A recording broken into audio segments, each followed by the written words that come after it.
to you live from Cincinnati, Ohio on TBS and HBO Max. I'm Excalibur, joined by the human suplex machine Taz and the third member of our broadcast team, the ineffable Tony Schiavone. Yes, we are in Cincinnati for Dynamite Summer Blockbuster. Let's open the telecast by bringing in the Psycho Killer himself, Tommaso Ciampa. My shadow knows my story.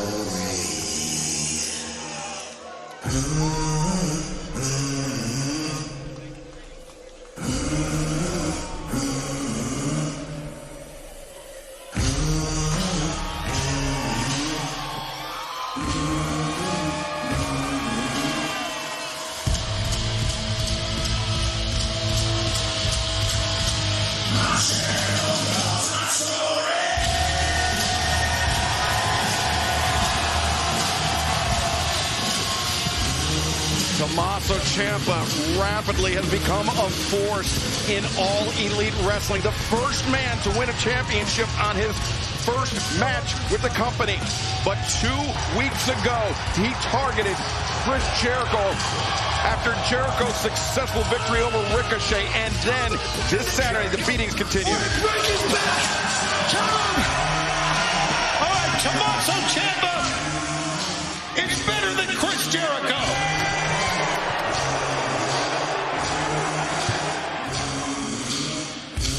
Ciampa threatened to use that line saber to break a man's back unless Tony Schiavone said Tommaso Ciampa was better than Chris Jericho.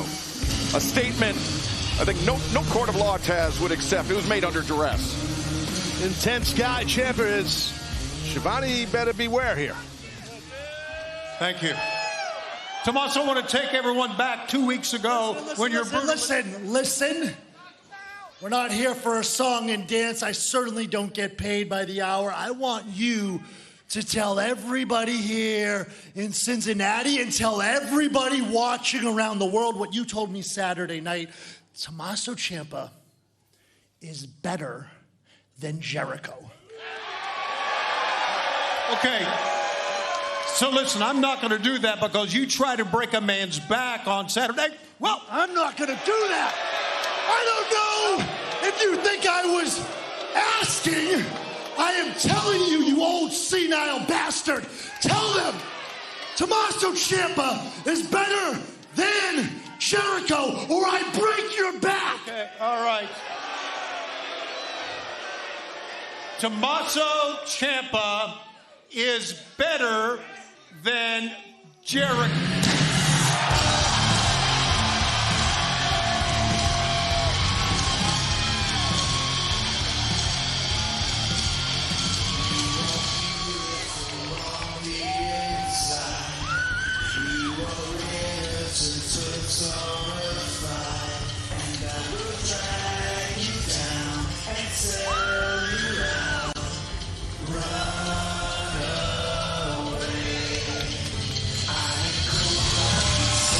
Tommaso Ciampa, he's been spoiling for a fight. He's been hunting Jericho.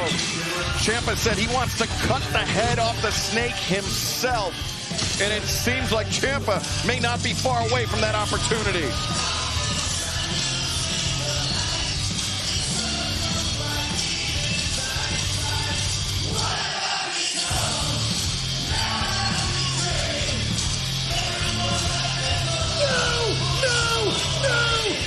Cut the damn music! Cut the damn music! Cut the music! Cut the music! Cut the music! No! No! No!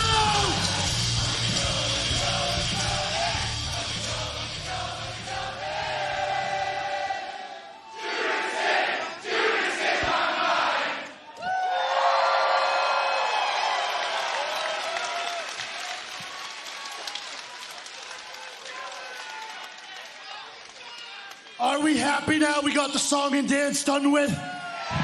It's about damn time Jericho showed up in the flesh. So Jericho, what do you have to say for yourself?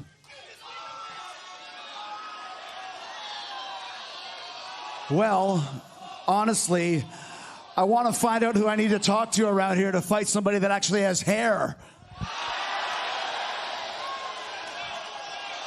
We're not doing that. We're not. But wait. I apologize. That was uncalled for and true. I think we got off on the wrong foot here. So why don't we start over? Hi, I'm Jericho.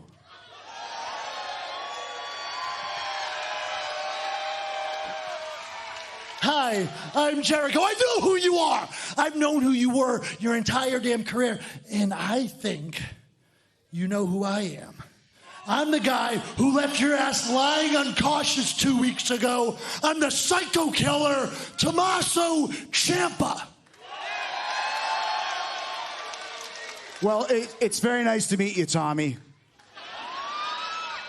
No, don't call me that.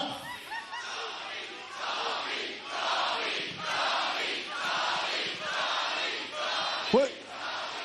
Tommy? I mean, that's your name, Tommy. You know my name. My name is Tommaso. Tommaso?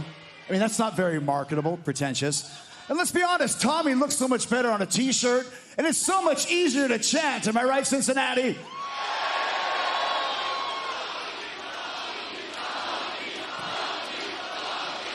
This is what I expected from you. Jericho, my mother doesn't even call me Tommy. Nobody calls me Tommy. You're not going to call me Tommy. Your mother? You mean Tommy's mommy?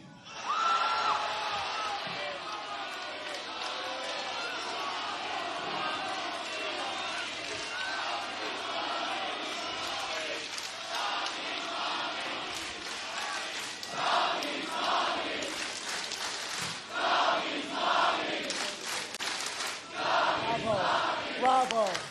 Good for you. But seriously, though, Tommy, I want to know why you seem to hate me so much. I mean, you had your list of 1,004 reasons, but you really didn't say anything. It was a dog's breakfast of an explanation. So, what is it? You know, you don't trust me? Also bald. You think I'm a snake? Bad beard. You don't like the Jericho Cruise, goblin face. And you don't like people singing Judas, mean Santa. So what exactly is the reason why you don't like Jericho, huh? This entire thing is a joke to you, isn't it? No, it's not.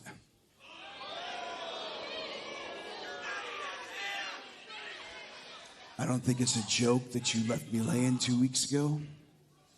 I don't think it's a joke that you don't like me, but I know the reason why. It's because you're not Jericho.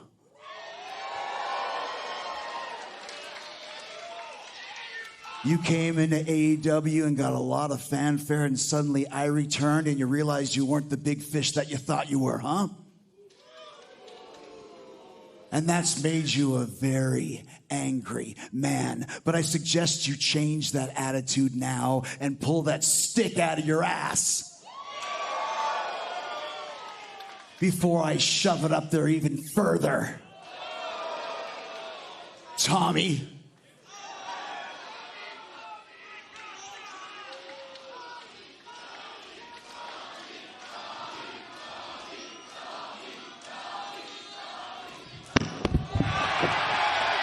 Well, that didn't take long. These two combustible elements going at it here. Throwing hands, the referee, the security, out to try to intervene and separate these two athletes. I'm surprised it lasted as long as it did. Jericho was really laid it in to Tommaso. Yeah, no, I agree with you, Schiavone. I'm surprised it took that long, too, but I think Ciampa realizes that this is not a joke to Jericho. Jericho's just renting space in Ciampa's head, but Ciampa's no one to play with. Absolutely. But Jericho, he's proved throughout his career, Taz, that he is a master of psychological warfare. And, oh wait, now Ciampa, he's broken free, and he and Jericho charging out. Jericho takes down Ciampa on top of the ramp. There's a lot of men out there to pull these two athletes apart.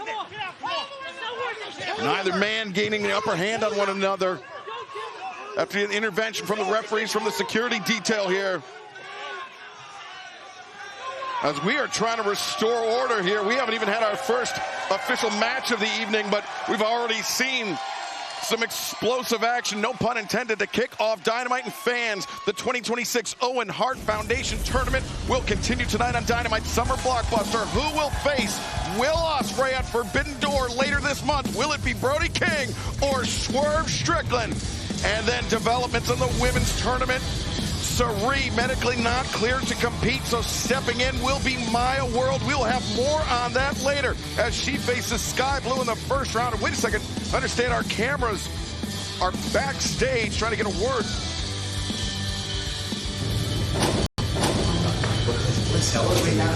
Lay it on me. I see what you've been doing around here. I know. Excuse me, gentlemen. Kevin. Okay, babe. I would love to catch up with you about everything that we saw last week. I mean, from speedball to calling out our world champion, MJF. Well, what is it? Renee, this is not how you just blunder into a scene and just throw questions at this man. Okay. This is how it's done. You know, Kevin, we all saw what you did last week. Right. Everything was speedball. Now you're calling out MJF. I mean, see, that's how you get an Emmy award. Oh, Don, thank you for asking, because escuche, Don. I won the world title. This guy is new to the family. He wants 1, 2. Tranquilo. Kid, back of the line. Son, are you with him or with me? Now, Listen, Don, listen. We're running out of time. We have things to get going. Now, Poppy, if you haven't noticed, the real champ is here. So watch how me and Don handle business, all right? Adios, amigo. you got to go to the ring. You're getting your title shot. I gave you my word. Okay? Numero uno, right there. Taz, I mean, with so many egos in the Don Callis family, it seems like Don may have expanded a little too much. Yeah, it definitely could be an issue, but there's a lot of humans in the Don Callis family, and they're competitive guys.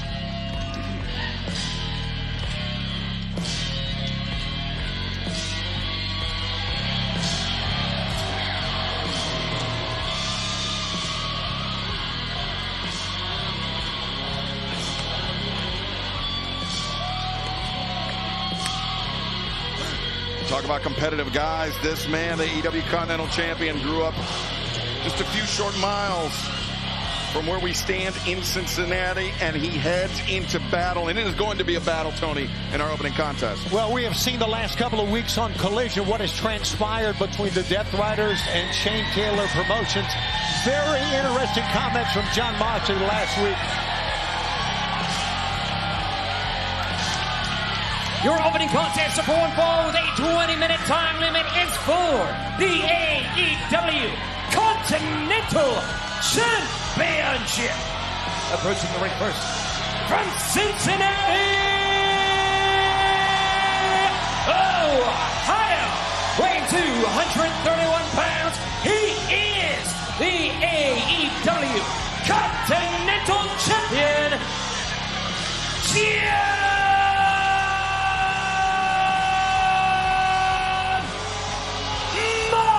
Well, heroes welcome for the Continental Champion. As he makes his way towards the ring, he saw security stopping Marina Shafir from coming to ringside. This is an AEW Continental Championship match. That means that there is absolutely no outside interference allowed. The Death Riders, Shane Taylor Promotions, they will have to wait in the back. But Tony, you were mentioning what happened on Collision. We saw on Collision Shane Taylor actually targeting Wheeler Yuta of the Death Riders, and John Moxley almost applauded that move. And John Moxley said, I would not make a challenge like this unless I was absolutely sure I could win. And I think Shane Taylor's sure he can win this match, and he's got some help walking out here as well as far as they can go. And the challenger from Eastside Cleveland, weighing 310 pounds, Shane Taylor. Well, if you're not familiar with that man right there, off with the head of the case. He's a bad apple. He's a bad man. He's from Cleveland. And people here in Cincinnati, they hate Cleveland. So you got Cleveland versus Cincinnati here. Two guys grew up blue collar. Two really tough men. Two guys with a lot of experience at caliber and a lot of hatred right now. Two men that had to rely on their physicality to make a life for themselves. Shane Taylor, of course, grew up training in not only professional wrestling, but a strong boxing background as well. Watch the extremely fast and precise hands of Shane Taylor. No, you're right, man. His hands, meaning Taylor, they're not just fast, they're impactful, well-trained with his hands. And Mox knows that. Mox is a great striker himself. You see Lee Great matchup here. Lee Moriarty in the center, the Ring of Honor Pure Champion. He and the rest of Shane Taylor Promotions being sent to the back. The bell has rung, and our first official contest is underway. You're talking about the punch of Shane Taylor 2 weeks ago on Collision. He was at the broadcast table. Moxley made his way towards us. Shane Taylor took the headset off and knocked Moxley right smack on his back. One punch. I know, it's crazy. Yeah. The impact, I should say, that Taylor has with his hands, and like you said, Excalibur, the quickness of his hands. The quickness and the accuracy, a very difficult combination for Jon Moxley, who more often than not finds himself the larger man in a match. But Shane Taylor, of course, with the weight advantage on Moxley. That's a great point. I mean, because, I'll echo what you said. I mean, Mox is usually the bigger cat against his opponents, not with Taylor. And I don't know, Taylor might have a speed advantage also. I think what Mox needs to do is get Taylor down on the mat. That's where Taylor's going to have a hard time dealing with Moxley. And that's the last thing Shane Taylor wants to have. He wants to have this be a striking battle on their feet. And can Shane Taylor draw Jon Moxley into that? Is Jon Moxley thinking that he is the better striker than Taylor?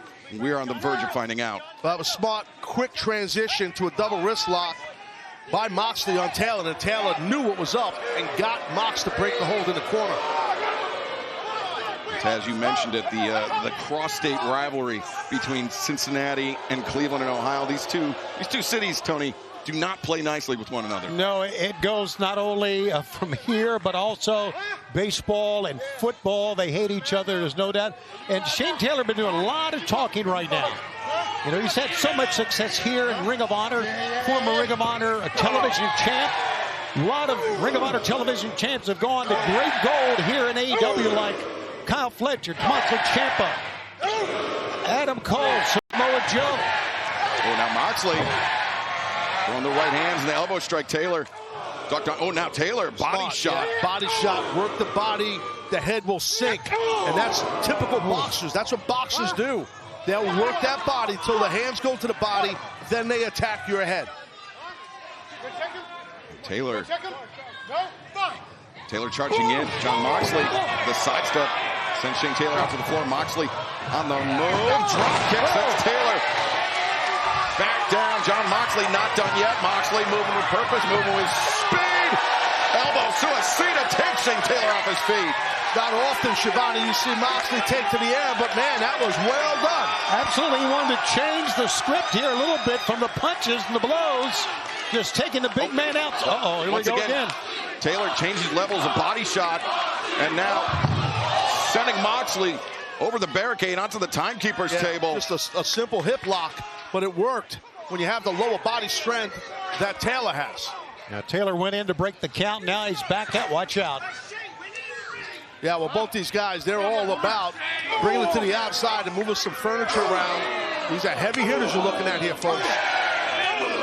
Oh, Jon Moxley gouging the eyes of Shane Taylor. He did a morning show here in Cincinnati, and he talked about the technique used to gouge somebody's eyes out. Wait, not. Oh, no! Taylor spikes Jon Moxley through the timekeeper's table as this AEW Continental Championship match continues. Well, that definitely slowed down Moxley. That was nasty impact on that table. And the big man is feeling good about himself, and I don't blame him. He should. But he's got to win in the ring, Taz. I understand how angry he is, and Yeah, slows them down, though, you know. Yeah, now you're right, it does. Slows down Mox. I don't know if he sucks. I mean, he just took your hometown guy and drove him through a table. How does he suck? Well, I think they're reacting to their hometown hero here. I don't know about living here. This is a little nuts. Jon Moxley struggling toward the ring, trying to regain his bearings. Oh, but Taylor to the outside. The count resets. Oh, Moxley ready for Taylor, though. Elbow strikes. 3 in a row. Yeah, I don't. Oh, nice quick reversal. Oh! The hammer throw.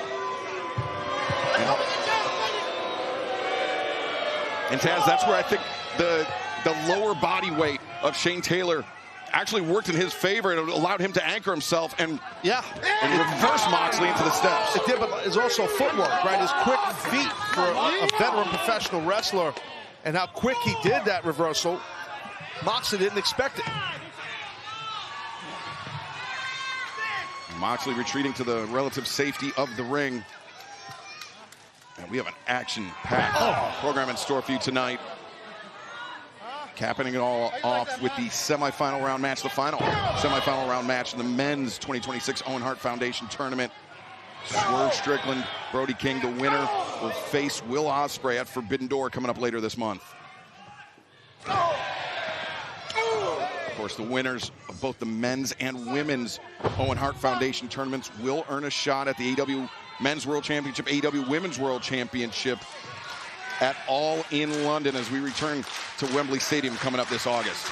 Great 3 months coming up in the summertime here. We open up a summer blockbuster. And right now, notice how Shane Taylor takes a punch, keeps coming right back. Well, he's got a solid jaw, right? His boxing background, obviously. Elbow strike took Moxley off his feet. Not often you see that. Moxley to the outside, Shane Taylor boot across the throat.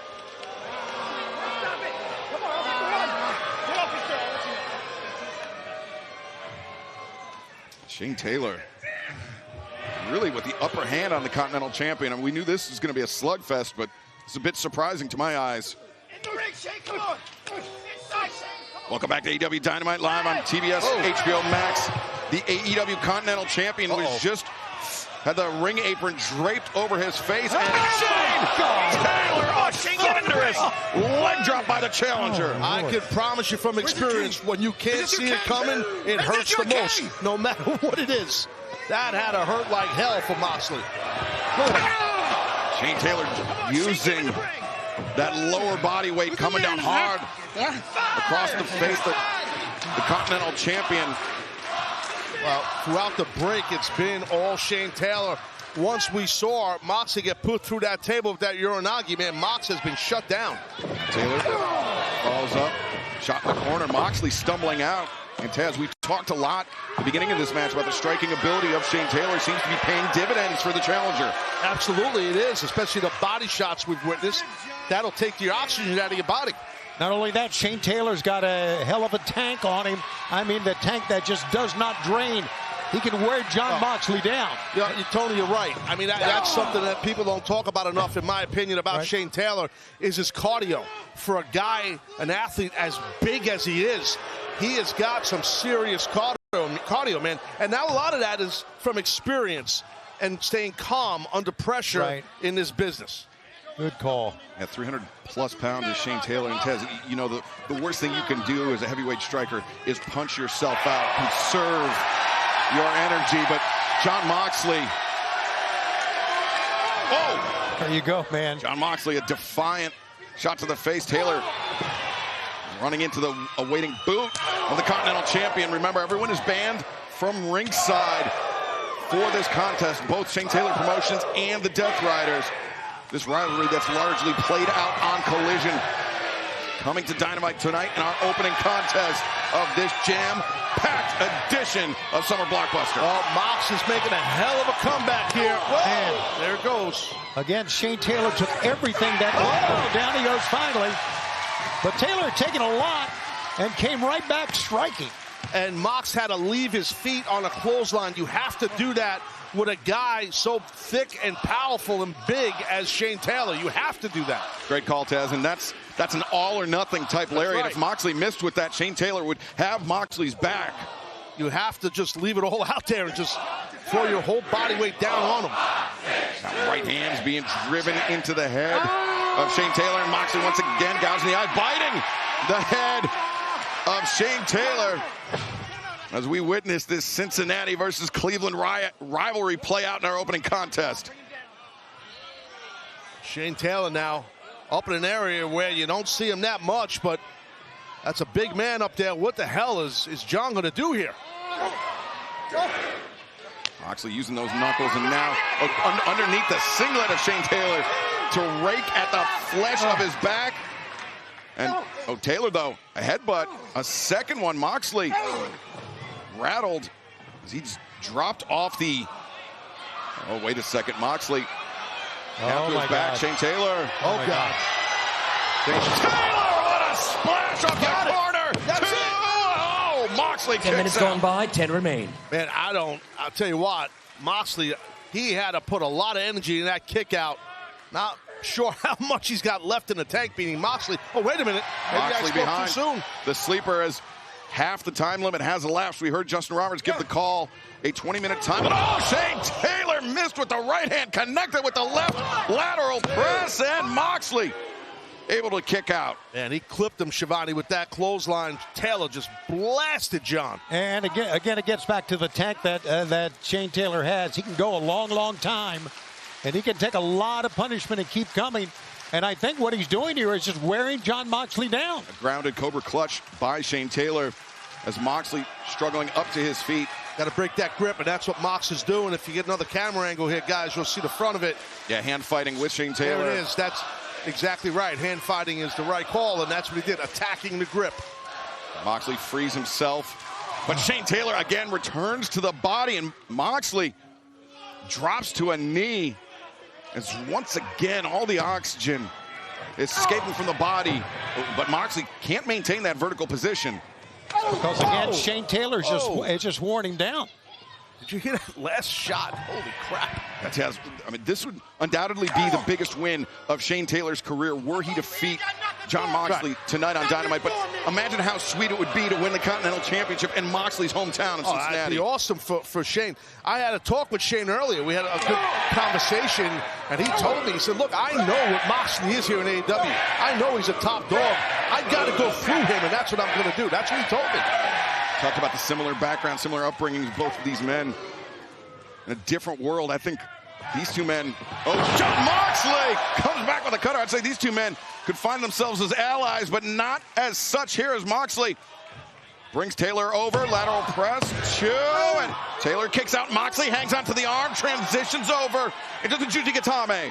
Yeah, well, he was smart, Mox. On the cover, he clasped part of the tricep of Shane Taylor in case he kicked out to segue into the Jujigatame. Wow, Shane Taylor got out of that, and with a couple of midsection blows, what a knee. Oh, that knee strike square in the jaw of John Moxley, and now Taylor mounting and throwing in right hands, right elbows.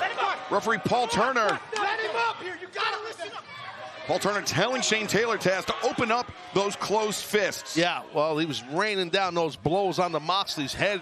Mox, good for him, was covering up as best he could. Oh, ankle pick.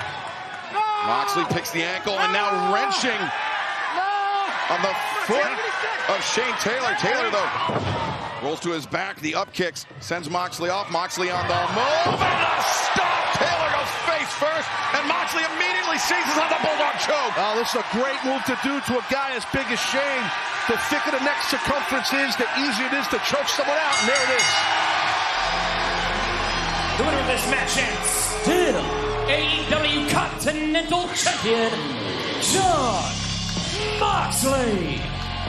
John Moxley earned every bit of this successful defense of the AEW Continental Championship tag. Well, you notice the sense of urgency as he went into that stomp. He knew he had Shane Taylor down. He did that stomp, guys, and then locked in that Bulldog choke. And like I was saying, the thicker someone's neck is, the easier it is to get the choke out. There's more area, circumference to choke the opponent out. A great showing by Shane Taylor. But, Taylor! Oh, man! After the bell, a thunderous shot into the jaw. And the knockout punch. That's Carly Bravo of Shane Taylor Promotions, giving Taylor a belt, and Taylor lashing Jon Moxley. That's just an old school whipping right there. And now meanwhile, Daniel Garcia emerging through the crowd. Now Sean Dean of Shane Taylor Promotions. The Death Riders outnumbered here by STP. As inside the ring, Moxley just getting choked out. Yeah, and Garcia, it's a 2-on-1 situation. Now here comes Marina. Oh!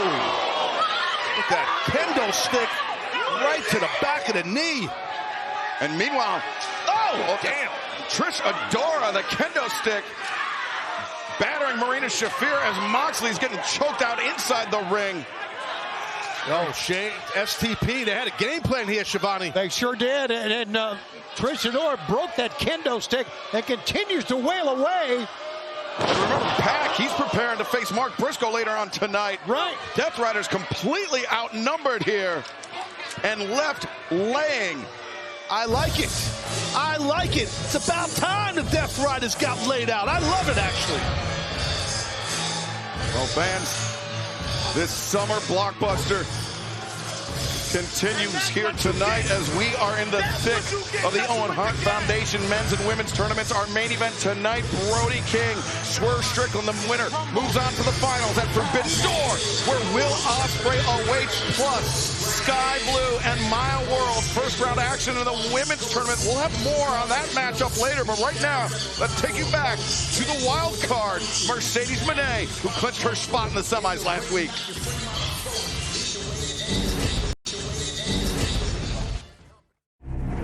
I am a global icon and the greatest to ever do it.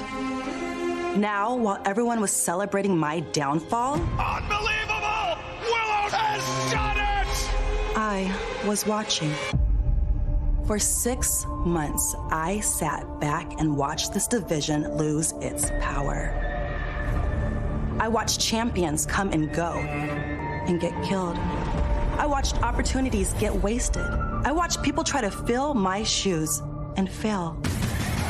And now I'm back to remind everybody exactly who I am. Because there's one thing you're not going to take from me, the Owen Hart Cup. I didn't come back for redemption. I came back for what's mine. Mercedes advancing to the semi-final round. And Hazuki, you're next. And the CEO always collects. That semifinal round matchup will take place next Wednesday. Hazuki, representing the Stardom Women's Pro Wrestling promotion in Japan, will face Mercedes Moné in the semifinals of the Women's Owen Hart Foundation tournament. Cut the music.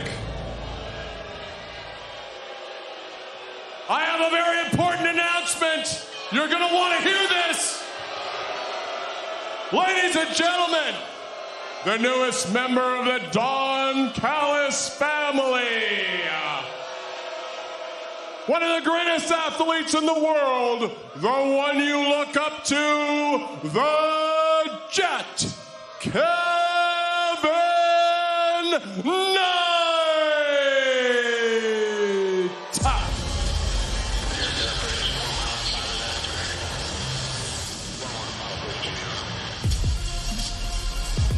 Cannot argue with the results this man has experienced in his career in AEW. He is the TNT champion, but questionable decisions began at Double or Nothing.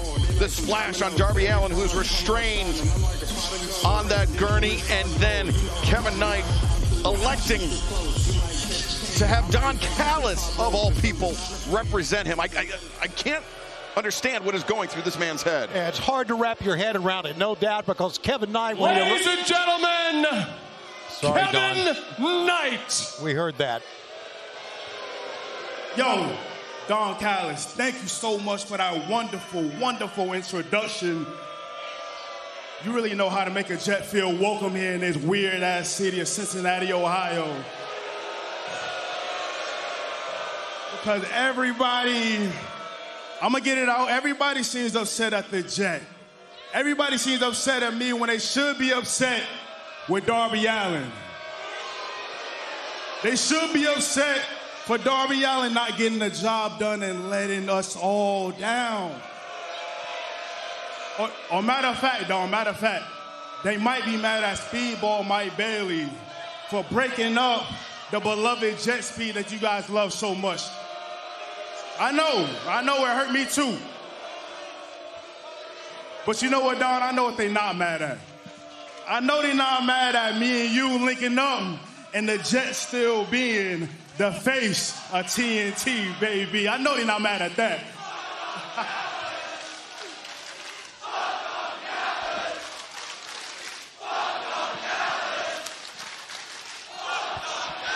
Because while all of the bums in the back love to wrestle for stars, Dom Perignon right here seen that the jet was the biggest one in the back and made me his #1 asset.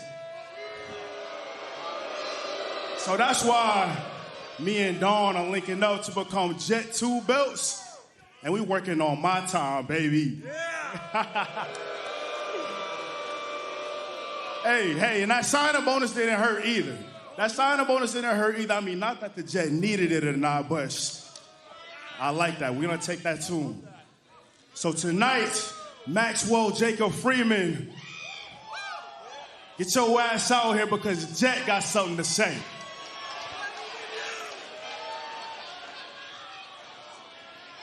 Kevin Knight calling out the AEW World Champion MJF, and come on, bring your ass. MJF surrounded.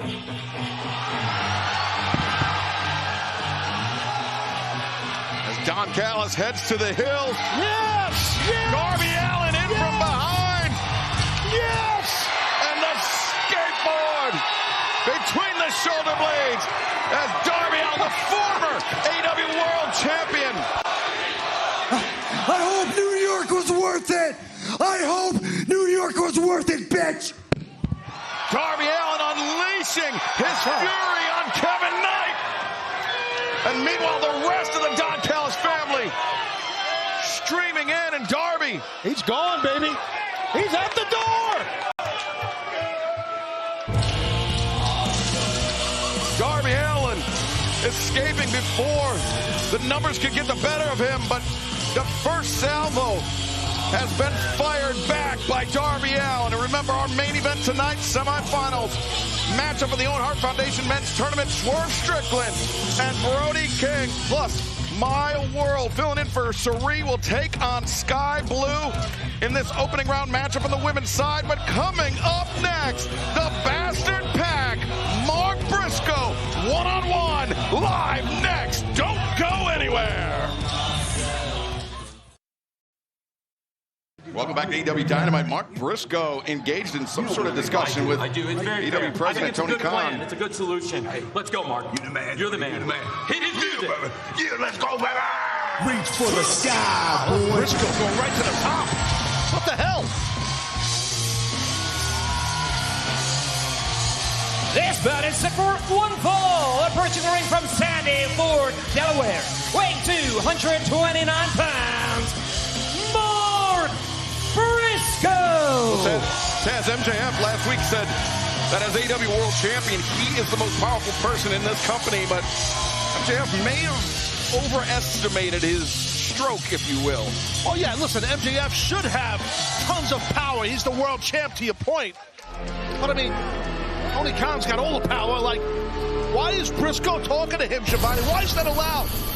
Because MJF is running his mouth, and Mark Briscoe wanted to prove that MJF was not the strongest, the most powerful man in AEW.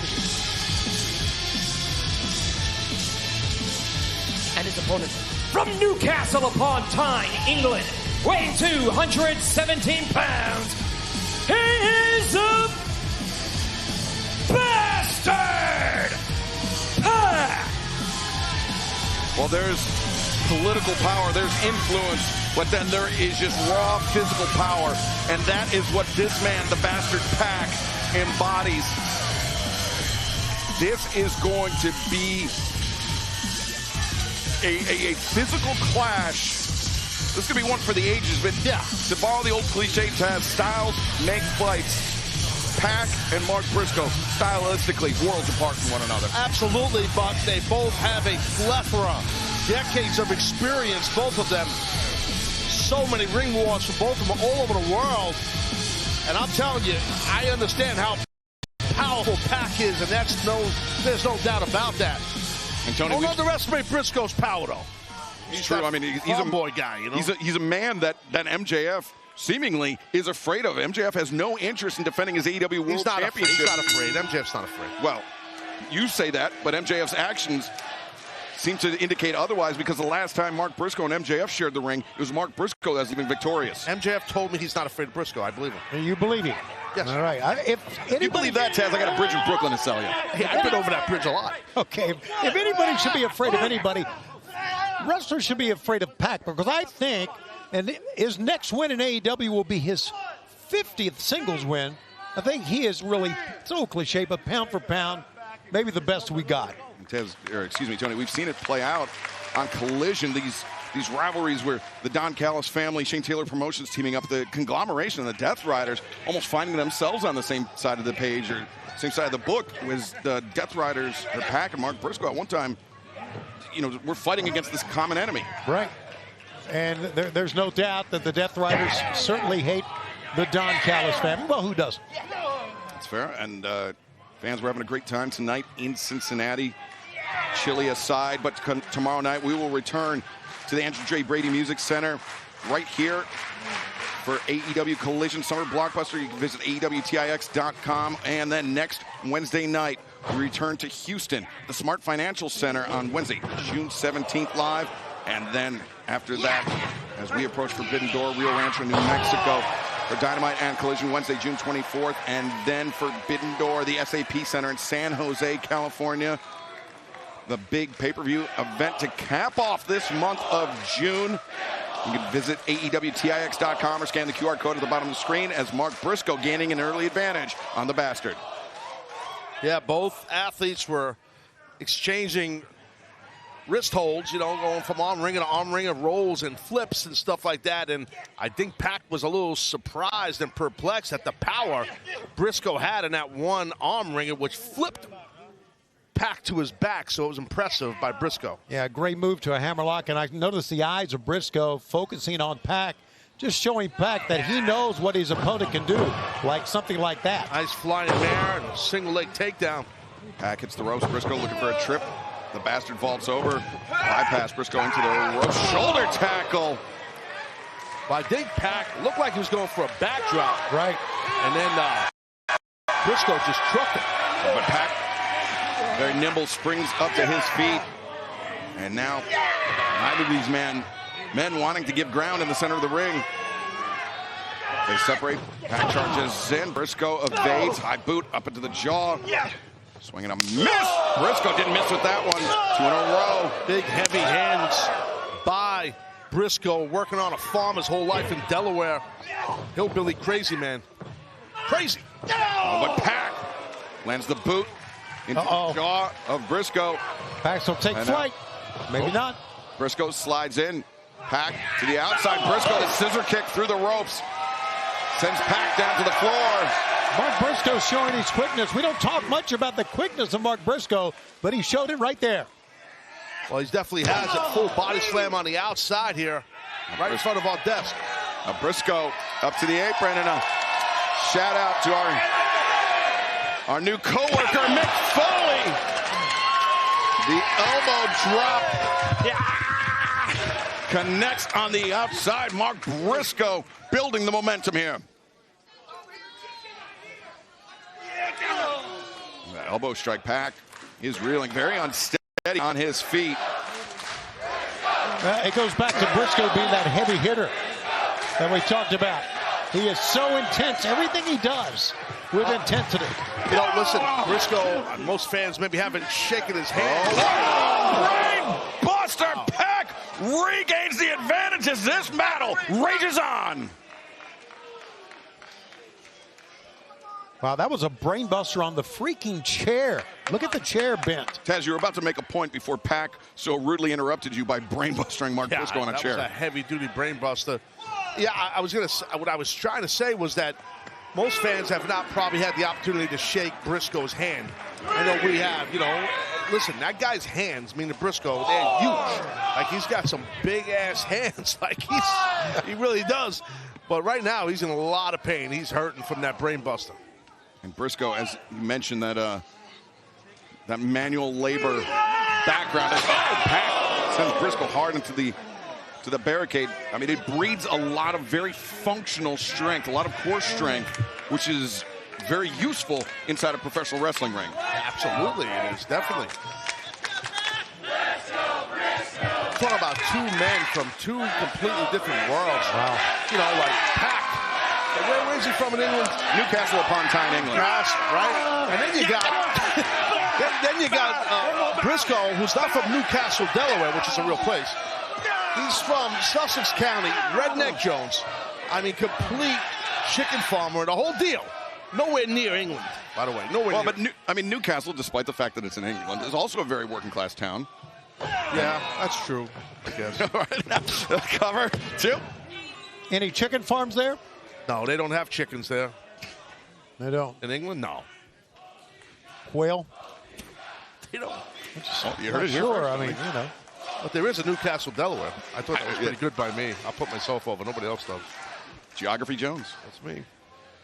As Briscoe retreating to the corner. Pack, just a straight kick to the knee of Mark Briscoe. A second. Ooh, his knee on that second one definitely buckled. And Pack driving the flat of his boot into the jaw of Briscoe. Trying to inhibit the breathing of his adversary.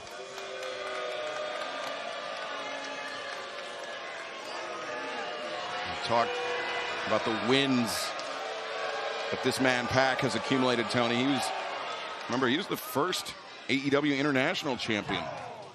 Yeah, and the first British wrestler to win an AEW championship as well. And he was a double champion, holding two titles at the same time. First ever in AEW. AEW World Trios Champion and International Champion at the same time was the Bastard Pack. As Briscoe, though, back up to his feet quickly. Well, looked like Pac was challenging him to get to his feet. I wouldn't challenge Briscoe like that.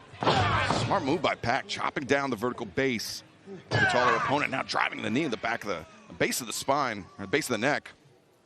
Knee in the upper spine with the clasp under the jaw. A very physical battle unfolding before our eyes tonight. AEW Dynamite Summer Blockbuster. The Bastard Pack.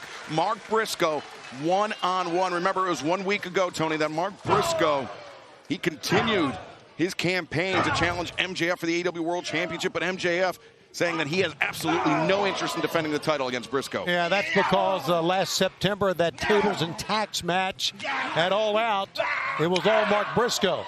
MJF remembers that, and he doesn't want it again. He doesn't want to get anywhere near Mark Briscoe. What a chop that was, Taz. Yeah, right upside the jawline. Quick reversal by Pac here. What's next? But Briscoe leaves his feet. Elbow strike takes Pac down. Pac still trying to recover after that assault by Briscoe, and Briscoe still continues to apply the pressure. Now, exploder from Briscoe sends Pac out of the corner and across the ring. Briscoe lining up his opponent. And now depositing the Bastard up on the top rope. This is typically Pac's territory, but Briscoe, the cross arm, the iconoclasm cover, and Pac though able to kick out. Nasty landing for Pac. Oof. Briscoe seems very surprised that didn't win it. Mark Briscoe, though, he's got a lot more tools in that toolbox, though. A number of ways to beat you as our AEW World Champion. MJF knows firsthand Briscoe, the brain buster. And could be thinking Froggy Bow. But Pac rolling out of the range, or attempting to at least, of Mark Briscoe. And that was smart by Pac and smart by Briscoe just to get down. You got to hit that at the right time, so Briscoe realized to make it off these ropes. This guy was too smart for me. Yeah, Briscoe was walking over towards those very cautiously, and you can see why. Because Pac was waiting on him. Pac using that top rope, using the environment to his advantage. Now the pump kick into the jaw of Briscoe.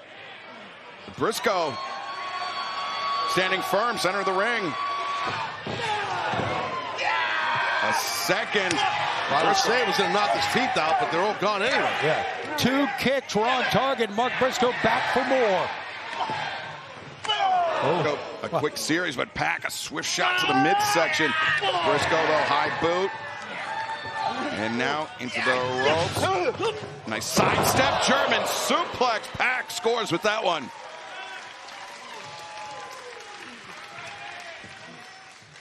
Briscoe, though, being brought back up to a vertical position. Pac, brainbuster, no. Briscoe finds his feet behind the bastard. Back elbows, though, breaks the grip of the former TNT champion, Mark Briscoe. High boot into the jaw once again. As Boltzmann over the top. And a nasty spill to the floor. Super dangerous for both athletes there. That was nasty. Briscoe, he was looking to suplex Pac to the floor, Taz, but Pac, out of just desperation, clung onto the neck of Briscoe, and his body weight dragged Briscoe out of the ring. Yeah, that was definitely wicked. I don't know who got the worst of it. Briscoe, the neck breaker. Throw him in the ring, and you might get yourself a cover and a victory. Briscoe thinking the same thing. Lateral press, hooks the leg, and whoa, Pac. Nearly the last possible moment escapes. Well, now he's going to try to hit this froggy bow, I do believe. Remember, Pac rolled out of the way last time. A froggy bow, but the knees were up into the ribs, into the elbow. As Pac. I think we know what he's going to try to hit here. Pac up to the top. Was thinking maybe Black Arrow, but we'll never know. As Briscoe, no, belly to belly suplex. Pac drags Briscoe out of the corner. Here we go.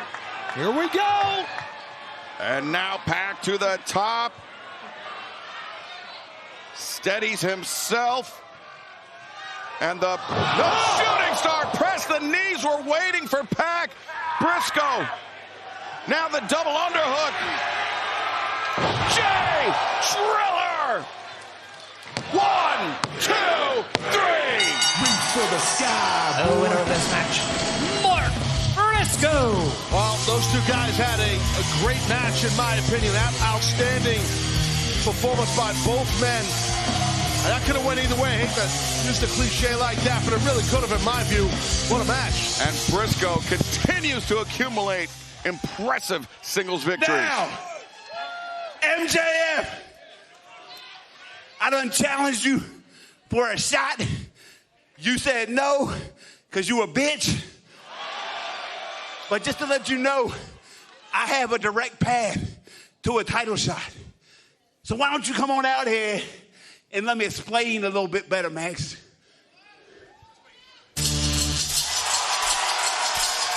A direct path. We'll find out what Mark Briscoe means next. Don't go anywhere. Dynamite continues. Welcome back to AEW Dynamite. For the last few moments, we've been awaiting the arrival of the AEW World Champion, Maxwell Jacob Friedman, MJF. And now, finally, apparently he's decided to grace us with his presence. But where is he? Oh. Allow me to explain something to all you people from the Midwest. We ain't on Mark Briscoe time. We're on the champ time. And the champ's got something to say.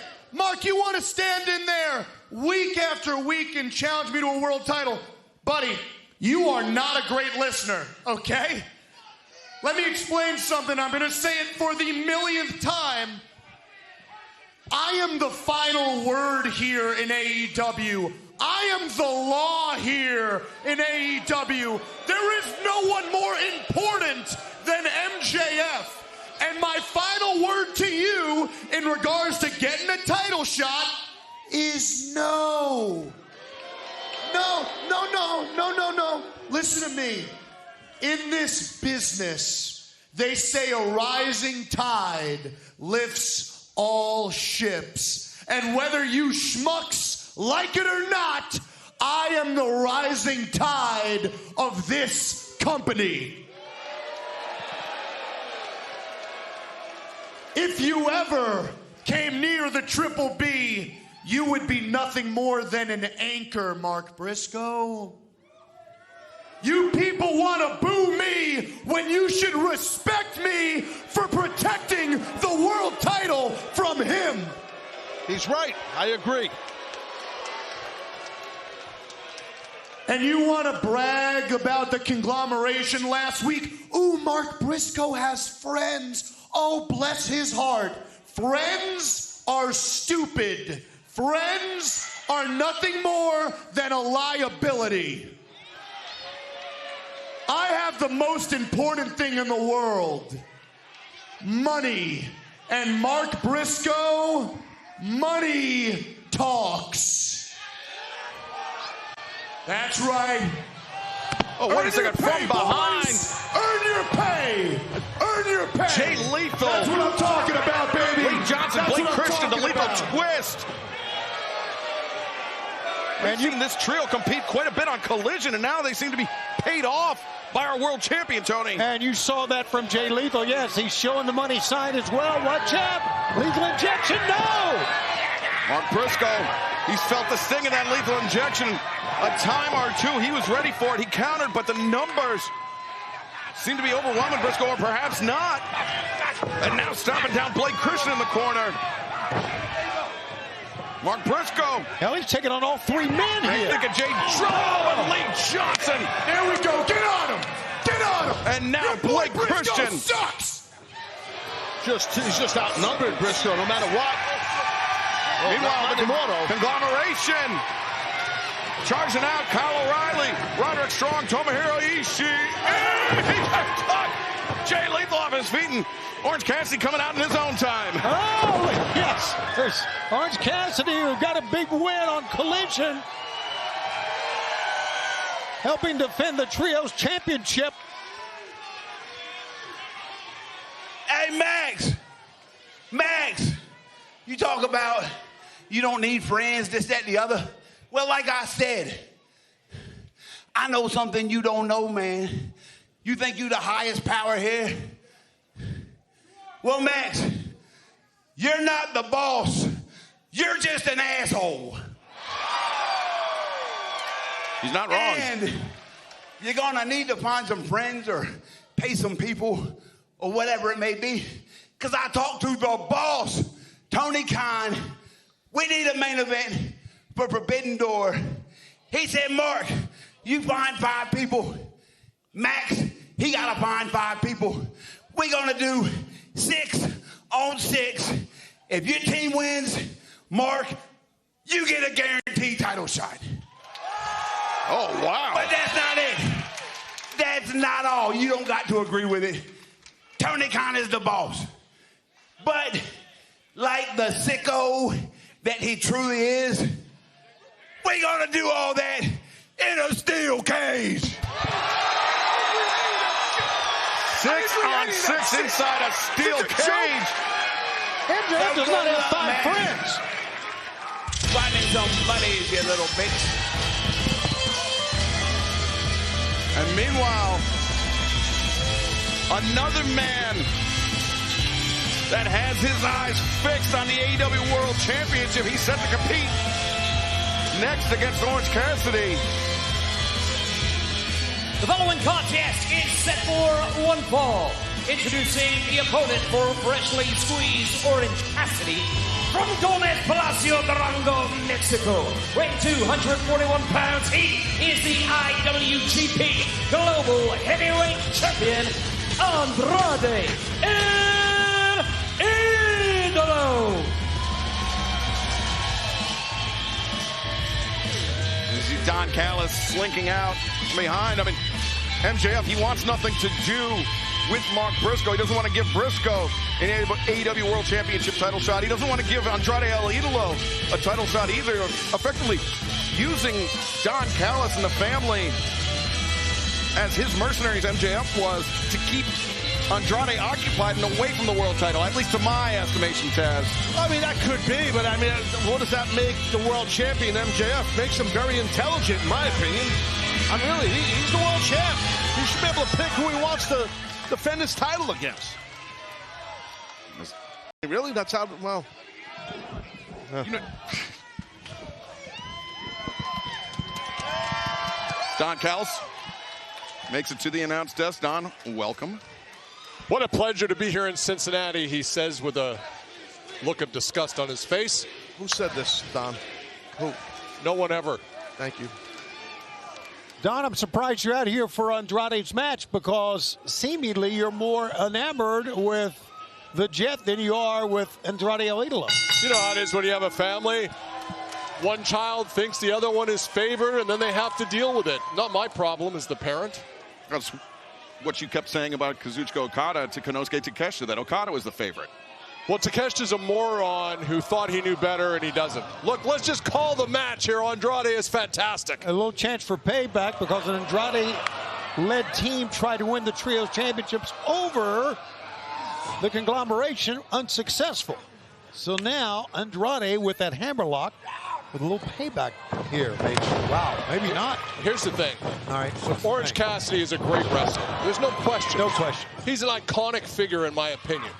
But I can't stand him. Orange Cassidy has tried to screw this family at every opportunity. Andrade looks for the boot. Orange Cassidy intercepts, sends Andrade into the ropes, and look at that. Andrade preaching tranquilo to the one man that perhaps doesn't need to be reminded of it. Excalibur, can you even imagine what it would be like to look like Andrade and be that good a wrestler all at the same time? No, it's outside the realm of my imagination. I can imagine. What the hell's going on here? Orange Cassidy unzipping or zipping up the pockets of Andrade El Idolo to try to prevent him. Hey, if Andrade drops those pants tonight, we're going to have a riot here in Cincinnati, I have no doubt. Little mind games back. This is what happened on Collision. Little mind games to Andrade once again. Oh. Yikes. Andrade has become part of... He's not going to let Orange Cassidy do anything for him at all. He's going... Taz, nobody reacts like that when I take off my pants. No, they don't.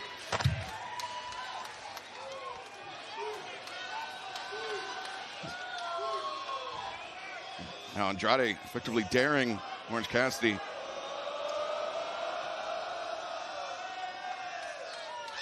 Wait, what is this? Oh, wait a sec. This is gimmick infringement. He was ready for it. He's laying up. Jeans under the jeans. I mean, through those disgusting drawers all the way over here near us. Oh, the fans are going crazy. I don't know that I've ever seen tearaway jeans. Taz, you know how you used to handle gimmick infringement back in the day. This is ridiculous. Yeah, you're right. Andrade rushing Orange Cassidy to the corner. Andrade is pretty angry right now. Oh, that's exactly what Orange Cassidy wants. Right. Diving Hurricane Rana with the hands in the pockets. Orange Cassidy now on the move. Step up. Hurricane Rana takes Andrade down. Orange Cassidy now. Drop kick sends Andrade through the ropes out to the floor. Brought him pretty good there, I'll tell you that. It was a really good job by Orange Cassidy. There's Cassidy. Now building up momentum. Andrade slides in, swinging a miss. Drop kick, no. Andrade was ready for it. Catches the legs. Stomp his nuts, come on. Subtle. Well, that's how you teach him a lesson about being cocky. He's trying to make Andrade look stupid by putting the hands in the pocket, in my view. No, Don, it's actually how you teach him a lesson about being nutty. So you're saying he's cocky, so he should stomp his nuts. Oh, brother. Back elbow. Orange Cassidy stops Andrade in his tracks. And Cassidy. Sometimes this announce table is an adventure in itself. Oh, my God. Orange Cassidy crashes to the outside as this battle between Andrade and Orange continues live on Dynamite Summer Blockbuster.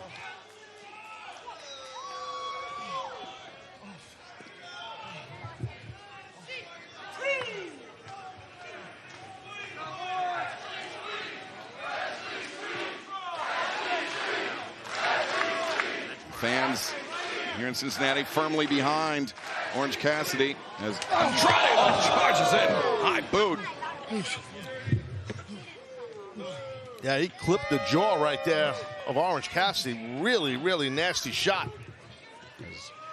Andrade over here with no. Just smashing Orange Cassidy head first to the upper edge of the ringside barricade. Oh, here we go. For crying out loud.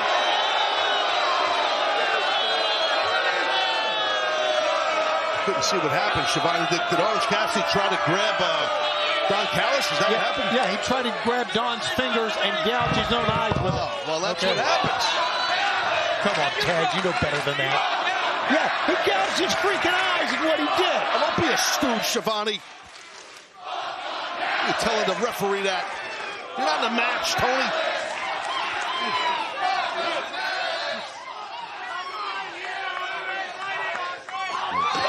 You should not be allowed here at the broadcast table, Don. My job. Oh, Don. I'm a broadcast journalist. You hear what he said to me? He threatened me. Don, you shouldn't be allowed within the city limits of Cincinnati. I'd be okay with that. How would you get the delicious chili, though?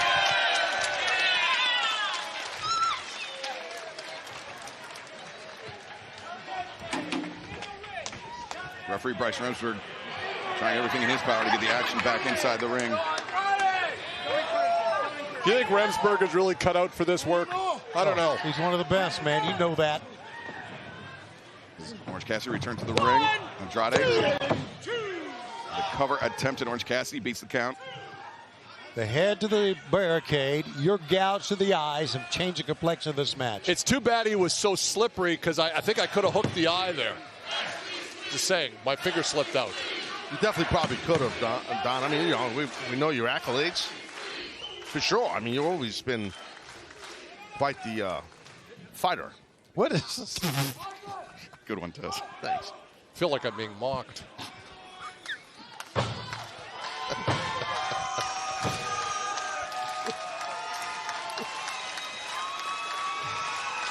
Andrade El Idolo, Orange Cassidy one-on-one as AEW Dynamite Summer Blockbuster continues live from Cincinnati.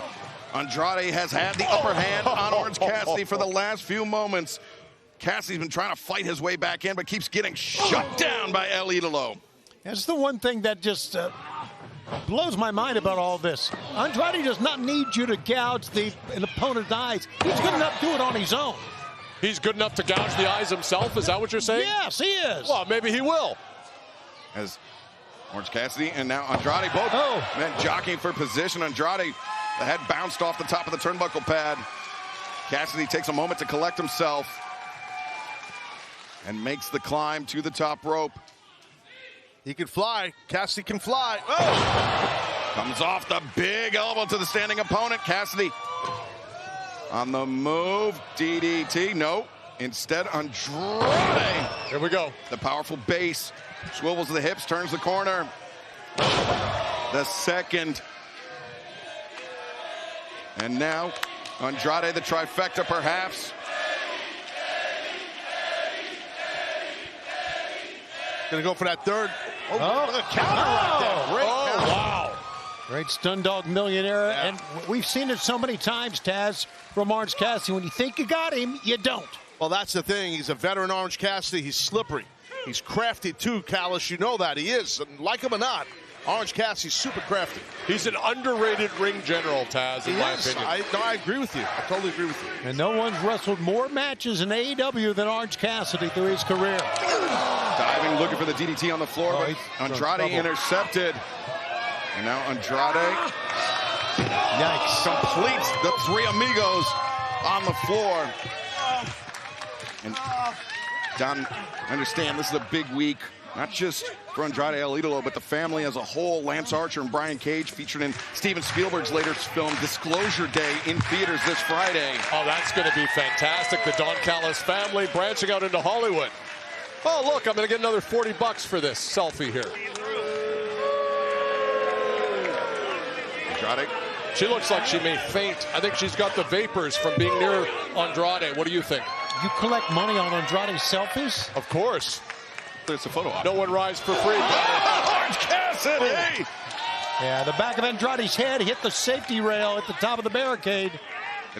Orange Cassidy, what's he thinking? No one's Lio paying Rush. Orange Cassidy. That little gremlin, Lio Rush. Oh, no. You've seen him orbiting around, slinking around the conglomeration as of late. I'm fascinated by Lio Rush, I gotta tell you. I think Orange Cassidy's frightened by him, to be honest. He should be. Andrade just wipes out Orange Cassidy, though. Well, he didn't do Orange Cassidy any favors that time, did Lio Rush.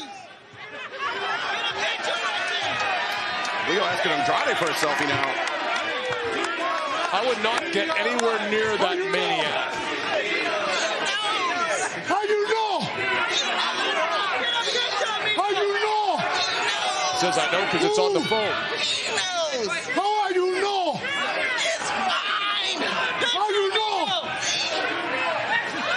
This is just a bizarre scene. Very bizarre. Yeah, anything with Lio Rush over the past month has been bizarre.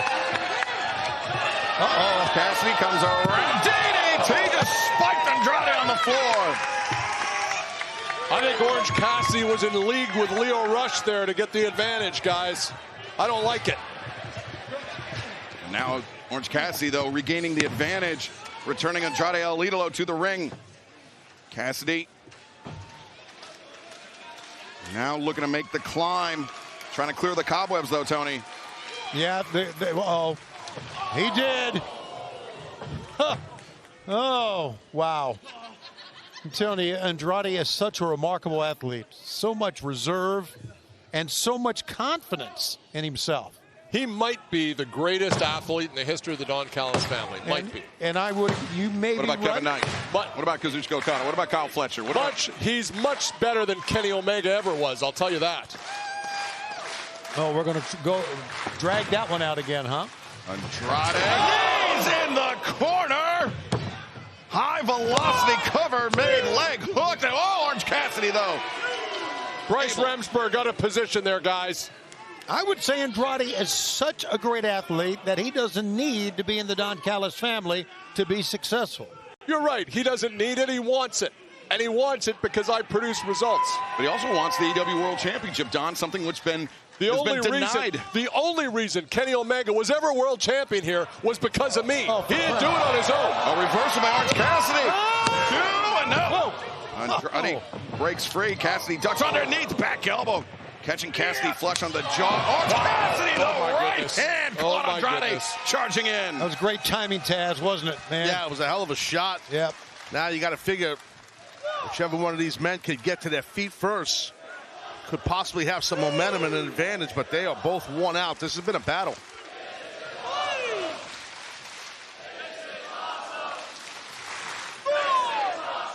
It's exactly what we expected between these two men, no doubt.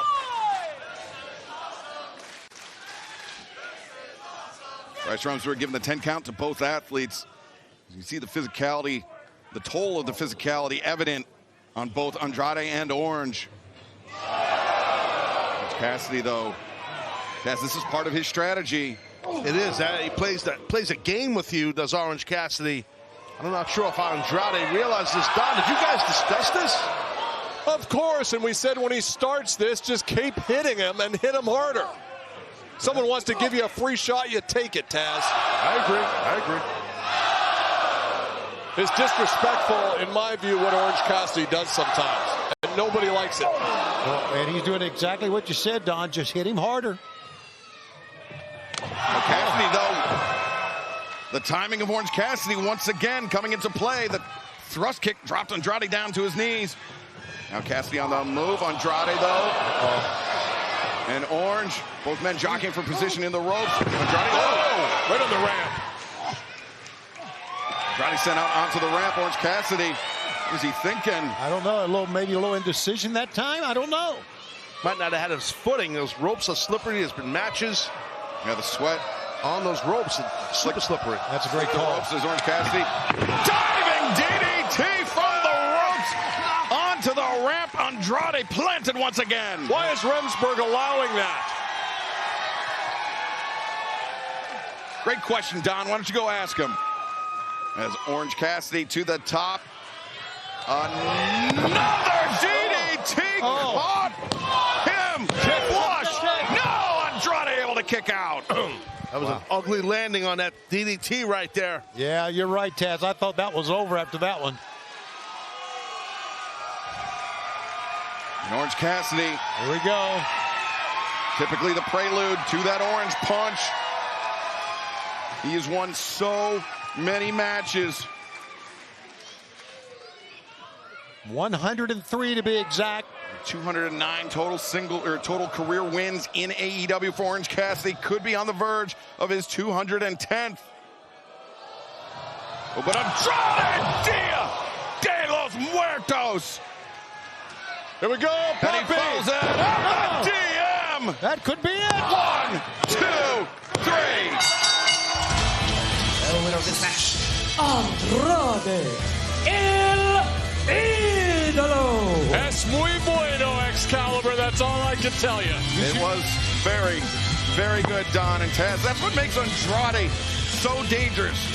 In rapid succession, two big moves like that put away an athlete the quality of Orange Cassidy. Absolutely it did. I mean, and it wasn't easy. I mean, this thing, both guys battled tooth and nail, but the rapid fire, those two last maneuvers by Andrade was super impressive.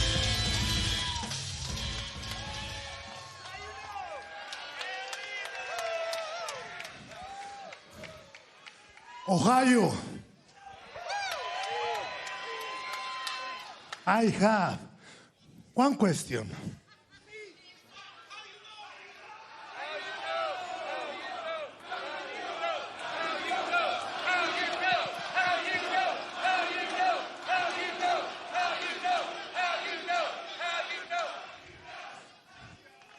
How you know? A man of few words, Andrade El Idolo victorious tonight, and still to come tonight. The last semifinal round match in the men's Owen Hart Foundation tournament. Swerve Strickland, Brody King in the main event. The winner will go on to meet Will Ospreay, who had these comments after his victory over Mark Davis 1 week ago. Oh, well, there you guys are. Oof. Just like that, the semi-finals are done. I just punched my ticket into the final. My chest feels like it's been concaved by a flipping truck, man.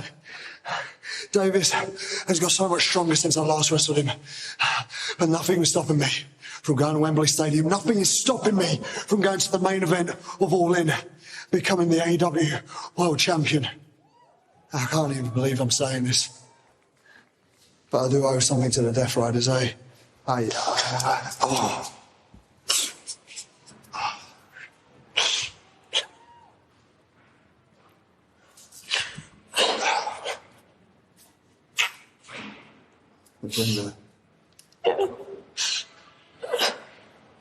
Get for it.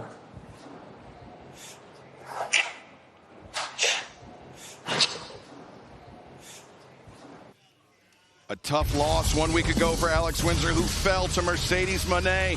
But next week, Mercedes and Hazuki, the semifinal round match in the 2026 Owen Hart Foundation Women's Tournament. But tonight, the final first round match on the women's side, Sky Blue and Maya Worlds one-on-one. We'll have more on that in a few moments. But right now, let's hear from Sky Blue's partner, the Toxic Spider, Tekla.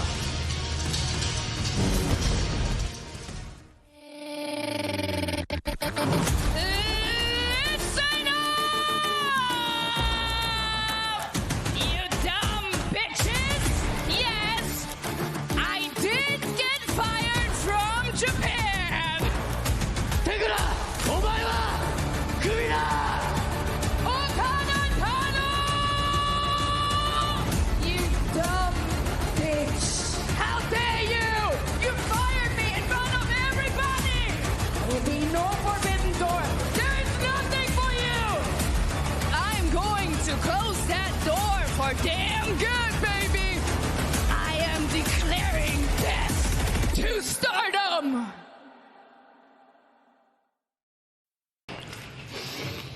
Shane,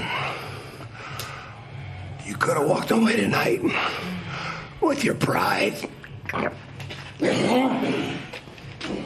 Trish, you're gonna need that kendo stick, a hammer, a crowbar, and it's still not gonna be enough because I'm gonna rip you and your boys in half. Hey, all of that sounds good. There's 5 of them, and we got some of us too, so I got an idea. How about on Collision right here in Cincinnati? 5-on-5 street fight. And Shane Taylor, I hope you chose your friends wisely. I hope they're willing to follow you through thick and through thin. Because they just followed you straight to hell. Wow, big challenge thrown out for Collision, but fans, the Owen Hart Foundation tournament continues tonight. Will Ospreay earned his spot in the finals 1 week ago. Tonight, we will find out who joins Will Ospreay at Forbidden Door. Will it be Swerve Strickland, or will it be big and bad Brody King? We'll find out in tonight's main event. And then 1 week ago, we found out Mercedes Moné was the wild card. She defeated Alex Windsor. Hazuki defeated Persephone this past Saturday at Collision. They will face off next week at Dynamite. Athena has already earned her spot in the semifinals. Who will she face? It will be either Sky Blue or Maya World, the late entrant in this tournament. We will have more on that in just a few moments. This opening round matchup is coming up right now on Dynamite.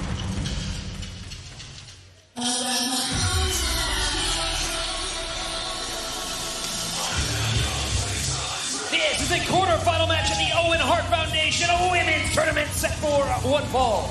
Approaching the ring first from Chicago, Illinois, Sky Blue. Well, the Triangle of Madness had some comments earlier today regarding this matchup. Let's take a listen. Well, I guess all of Japan is afraid of the triangle. Suri, pulling out was the smartest thing you could have done. In Maya World, prepare to meet this violent little thing.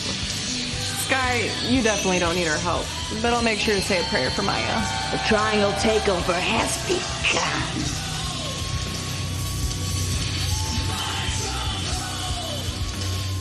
Well, the Triangle of Madness, I believe they hold all the cards. And her opponent from Dallas, Texas, Maya World. Very tumultuous week for this young woman. Let's take it down to ringside, and our colleague Renee Paquette for more. This was a shocking and heartbreaking week for Maya World. She unfortunately, tragically, unexpectedly lost her younger brother, Jatwan Wilson. When I spoke to her, she was, of course, emotional, but happy to put her focus into this match and into this tournament. It was because of her brother that she fell in love with professional wrestling, wanted to be a wrestler, and tonight she gets to live out her dream in honor of Jatwan. Well, thank you for that, Renee. Maya World stepping in to this matchup because Suri, the tremendous Japanese athlete, she was not cleared to compete tonight. A neck injury, Taz. We all know how serious those can be. You especially. A neck injury that she suffered while competing in Japan. She was not cleared by the AEW doctors after traveling here to the United States today. So a very late scratch, but a big opportunity for Maya World. Absolutely, and during a tough time, as we heard Renee explain for Maya. So, you know, prayers with her family and everything, and I give her credit for coming out here and competing against Sky Blue here. This is a huge match opportunity for both these young ladies. Yeah, there's 2 ways she can approach it. She can try to put it behind her, which is probably almost impossible to do, and feed off of it, or back elbow. Just the opposite. Stops Maya in her tracks. Sky swinging a miss. Maya comes across leg lariat. Great job on that leg lariat for sure by Maya. Very impactful. We heard some comments from Tony Khan on social media earlier today, speaking with Suri, saying that while she's not able to compete in the Owen Hart Foundation tournament this year, she is welcome basically at any time to compete in All Elite Wrestling. So we look forward to her competing in AEW after she's recovered. But right now, Maya World building some momentum. I think she realizes, Maya World does, how big of an opportunity this is, Excalibur. I mean, she was not in the tournament, and now she can make it all the way here to the finals. But Sky Blue coming out of the corner, and now just raining down elbow strikes. on the head of Maya World. Referee Aubrey Edwards trying to pull Sky Blue off. Sky is just absolutely vicious, Taz, and I really think that being a part of the Triangle of Madness has made her even more so. Oh, absolutely. I agree with that. And me personally, I have no qualms at all, no problem with the way Sky is conducting herself, especially during this matchup. It's a huge opportunity, like I said, for both these young ladies. So she wants to advance here in this tournament. How about the way that Tekla's been, she's almost has a hatred for Stardom more than she does any wrestler in AEW. Well, I know what it's like. Let me not say what I wanted to say. I knew what you were going to say. I'm not going to say. Snap suplex, leg hooked, cover. My World able to kick out. And a little bit of frustration on the face of Sky Blue. I think she might have thought, Sky did, that she'd be able to walk over Maya World in this first round matchup, but Maya putting up a fight, a good fight at that. Oh, Sky elbow strike. Well, Sky is so vicious. Man, look at this. Hitting her, holding her on to her with her hair. She fits in so well with Julia Hart and Tekla in the Triangle of Madness. Maya World, though, frees herself from that fireman's carry. Oh, what a pair of boots out of the corner from Maya World. Sky Blue caught by surprise on that one. Maya, very, very strong legs. She used them that time. A tactical error by Maya World, young competitor, and now Sky Blue poised to take advantage. Trouble. As the legs draped across. Oh, the neck breaker on the ramp as this final first round match in the Women's Owen Hart Foundation tournament continues. Don't go anywhere. You know, you can't look ahead in a tournament situation like this, but we can. And the fact is, Taz, that Athena waits for the winner of this match, and that's tough as well. Oh, it definitely is. But you're right, Tony. You can't look past any match, especially in the middle of it. You have to stay focused. It's like any athlete or any sports team. You got to deal with the battle at hand, and that's what both of these ladies are doing right here. Whoa. A lot of confidence right now in Sky Blue. But a lot of fight. Maya! That was a nice quick inside cradle by Maya, and she popped up quick, and Sky Blue with that running back elbow shut her down. Again, look at this. This is just mean is what this is, but effective.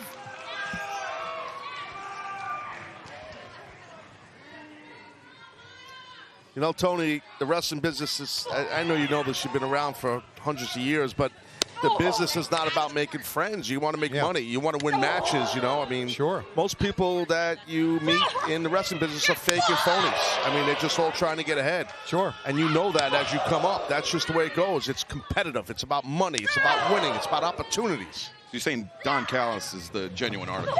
Not really. He's nice. Sky Blue just drove Maya World face first. Well, you know, middle turnbuckle, and now Sky on the move, just heel of her boot to the side of the head. You know, Taz, it is. You're right. It's a very difficult business to wade through. It's a difficult business to get ahead. It's a difficult business. Very hard. Yeah. It's very hard because you know. I don't want to sit here and just start doing a podcast, so I'll just call the match. Cover made. Match, dude. Call the match. I am calling the match. Oh, wow. One of the great moments. But, hey, the fact is you have to wade through that, and you have to find your jam, so to speak. Yeah, no, you're right. Keep moving forward, right? Yeah.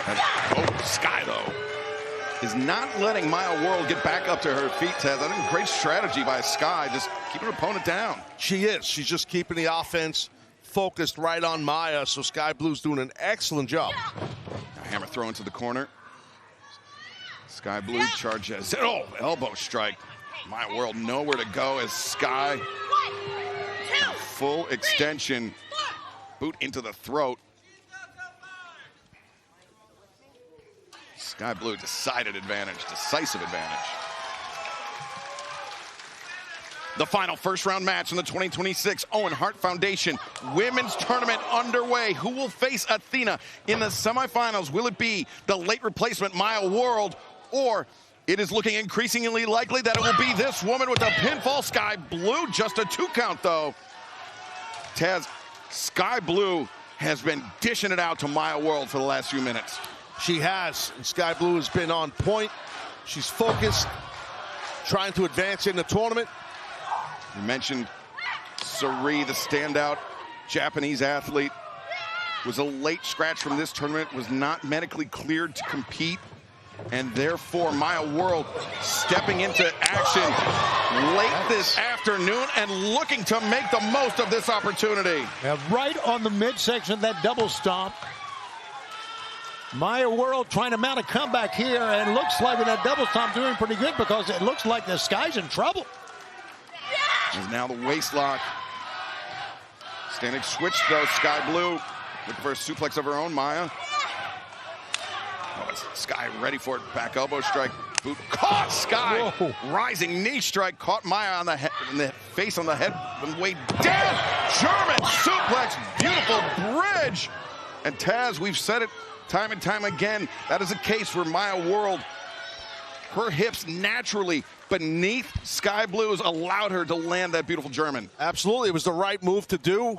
It was excellently done by Maya, and to your point, yeah, when your hips are low on your opponent, you can engage them more aggressively to really create the right suplex arch that you're looking for. Maya was climbing up the corner. Sky cut her off, and now the thrust kick into the face. Sky not done yet. Brings her out towards high angle legger bomb 2. No, Maya World able to kick out. I don't know how she was able to do that, Taz. Yeah, she landed. Whoa. Maya landed really hard on the back of her head there. Sky charging at the knee. Yeah. Maya World intercepted it. Maya scoops up Sky. Bridging suplex again. 2 and attacking from a different angle than I think Sky Blue expected. And now Maya, the running knee strike. 1, 2. No, Sky Blue able to kick out. Don't get frustrated. Yeah. Stay on her. You see a lot of, just my opinion here, a lot of younger wrestlers do that at times where they get stopped and stuck in the moment. They get emotional. They're shocked and appalled. No. Keep the pressure on the opponent, man. I agree, Taz. You are right with some of these younger wrestlers. You know there's a lot of emotion going through Maya World anyway. Now both women exchanging elbow strikes, but Maya steals herself. Sky Blue, though, no stranger to violence as Sky Blue and Maya World. Rolling elbow strike by Maya, but a thrust kick as now Sky was looking maybe for a dragon suplex. Maya dropped down the arm drag, catches the boot. Maya, nice enziguri, and now German suplex, but Sky Blue the running knee strike. Both women leaving it all in the ring in this final first round matchup. Yeah, but the key was that Sky Blue landed on her feet on that release German suplex. Great agility for Sky Blue. And remember, the winner of this Taz, where Athena, the Ring of Honor Women's World Champion, awaits a very dangerous proposition for both Sky and Maya. Absolutely it does. You're right.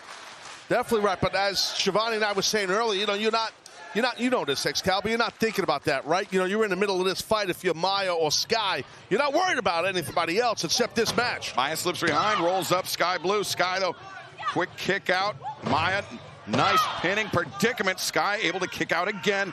Maya looking to apply pressure, but Sky Blue stops Maya in her tracks. 2 in a row.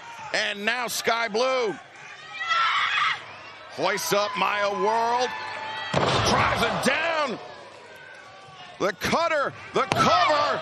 2, 3. No! Maya World able to kick out. Well, Maya showing a lot of toughness there, Shivani, kicking out. That was nasty. Just keep coming back, Maya. Keep coming back, getting Sky Blue frustrated, as you can see. Coming back. Now Sky on the move. Maya center of the ring looking for code blue. Maya drops down, rolls her up. 1, 2, and 3. What? Advancing in the tournament, Maya World. Oh, man. Wow, good for her. Maya World, a stunning upset, advances to the semifinals of the Owen Hart Foundation tournament, where she will face Athena one-on-one. And remember, next Wednesday night, Mercedes Moné Hazuki, representing Stardom, goes down live 1 week from tonight as Dynamite returns to Houston. But fans, one more match still to come, a pivotal bout in the men's Owen Hart Foundation tournament. Swerve Strickland, Brody King, the winner, moves on to Forbidden Door to face Will Ospreay. And speaking of Forbidden Door, let's take a look at one of the most technically gifted athletes in New Japan Pro Wrestling. We are fast approaching that special time of the year. So once again, you are blessed with the dulcet tones of Zack Sabre Jr. Last year at Forbidden Door, I beat the legend himself, Nigel McGuinness. So once again, All Elite Wrestling, I want your very best. And as a man, I've not fought for over 8 years. There's a man I've never faced in the United States of America, and there is a man that is one of the greatest wrestlers of an entire generation. So what's the frequency, Kenneth? Because Zack Sabre Jr. is the best technical wrestler in the world. But Kenny Omega, are you still the best? Kid. Well, we understand Kenny Omega. He knew this challenge was coming from Zack Sabre Jr., and he has accepted it for the first time ever in All Elite Wrestling. Going down at Forbidden Door, it will be Kenny Omega, Zack Sabre Jr., one-on-one. I cannot wait for that one, Taz. It's going to be spectacular, Shivani. I can't wait either. There's another side to this one, too. Speaking of Kenny Omega, he will be with us here in Cincinnati on Collision on Saturday as well. How about That's right. This Saturday on Collision, Kenny Omega versus Bad Dude Tito stablemates with Zack Sabre Jr. and TMDK. They will meet one-on-one this Saturday night on TNT and HBO Max for Collision Summer Blockbuster. But fans, we have one more match tonight, and it is of crucial importance. It is Brody King, Swerve Strickland. The winner faces Ospreay at Forbidden Door, and it is next. What a great time to be alive. And in the Don Callis family, we got all the gold, we got all the talent, we got all the power. Kyle, okay, looking taller than ever, bud. You're fantastic. It's okay. You're killing it. Just going to have a quick talk with your boss, man. Thank you, Bubby. Okay, so here's the deal. I'm sure you didn't watch it because who watches Mark Briscoe? But unfortunately, there's going to be a 6-on-6 cage match at Forbidden Door. He gets to pick 5 people. I get to pick 5 people. If his team wins, he gets a world title shot. And we're going to make sure that doesn't happen. So I'm going to need about 5 of your top guys. What do you think? I'm some kind of pimp? You think you walk into a butcher shop? Hey, I need a slice of meat. I need a sirloin. You can't just treat these people like me. Oh. Okay. That's a lot of money. Yeah. All right. You sure you only need 5? Just right? 5, Tom. Just 5. Sounds like a good deal. You're a mensch. Guys, we're going to have a great party on this. They're going to buy us a boat. All right, I'm going to just pick 5 of you, okay? So I'm just going to need like a week to mull it over. Whoa, hey. Maxwell, I heard you looking for top guys, so look no further than the Jet, because it seems like you've been ducking me lately. So I'll play a little game for your play date at Forbidden Door if, and only if, I get a shot at that title after Forbidden Door. Okay. Look, I'd love to lie to you, Mr. Speaks in third person, and say you weren't one of my top picks I had in mind, but you are. You're a big deal, Kevin Knight. So I'll tell you what, you want a rematch for the Triple B? You want to lose again? Brother, you got it. But just know, if you do lose, which you will, there's not going to be another rematch. Deal? Knowing Max, I'll take you up on it. Hell yeah. Gentlemen, I'll see you around. Yeah. Big man. Doing it. Jet 2 belts. It's going to happen. You're going to be the world champion. All you got to do is take care of Darby Allin. I'll take care of the money. Let's do it. You got it? All right, let's do it, guys. Let's spend this money. Woo. Yeah. Whoa. Oh, I feel good. I'm still on Dom. See. What about my title shot? What about? Your title shot. Yes. Listen, there are a lot of members in this family. Everyone's super talented. But you have my word as a man that you will get your title shot. I promise. On my word. You know how I think about you. All right. El Idolo. Ha ha!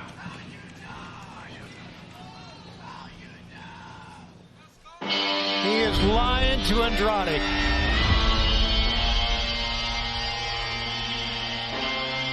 Your main event tonight is a semifinal match in the Owen Hart Foundation Men's Tournament, set for one fall.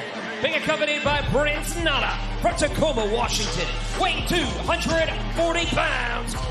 Swerve Strickland. As Swerve Strickland makes his way to the ring where he will face Brody King. Let's head back to Renee Paquette once again for an update.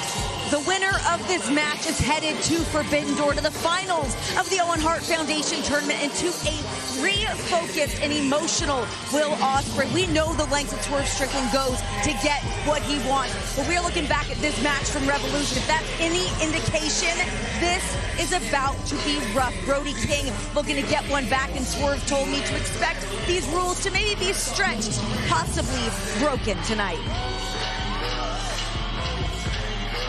As always, a very combustible situation when two men believe that they are the most dangerous, the lengths that they will go to prove the other one wrong.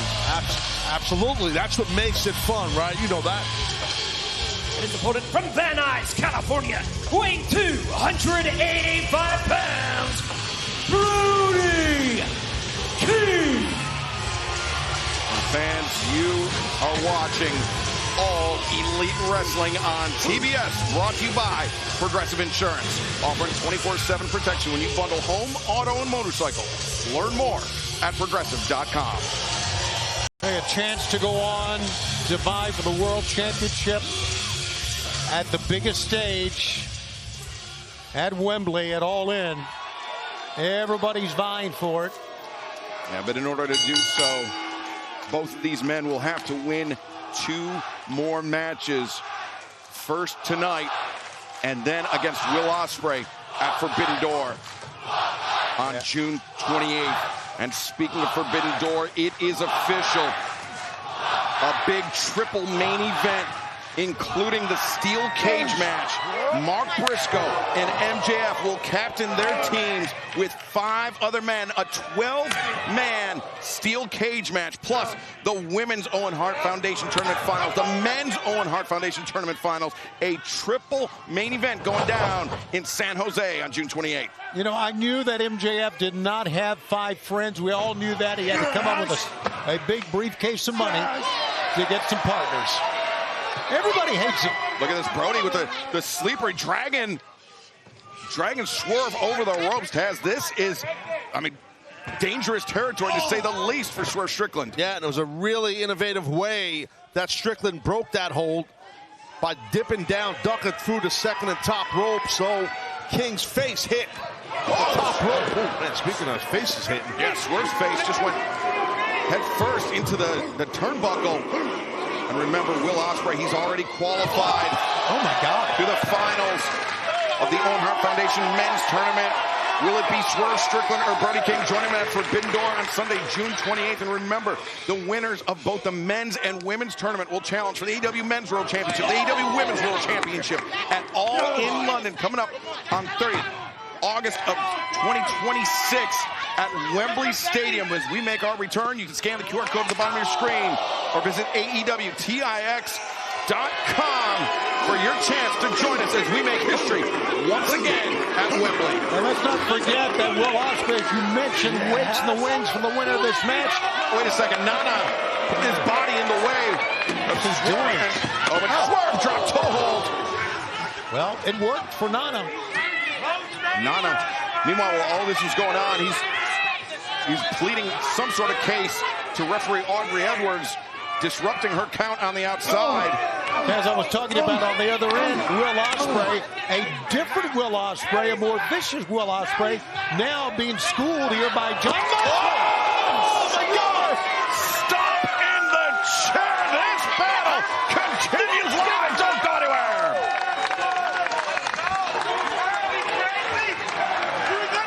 not so sure the big Brody's going to get back up. He's flat, Taz. Yeah, he got lit up right there by Strickland for sure. Well, that's a match changer right there. Swerve bouncing the head of Brody King off the unforgiving steel of the ringside steps. This is where we have a little bit of fun.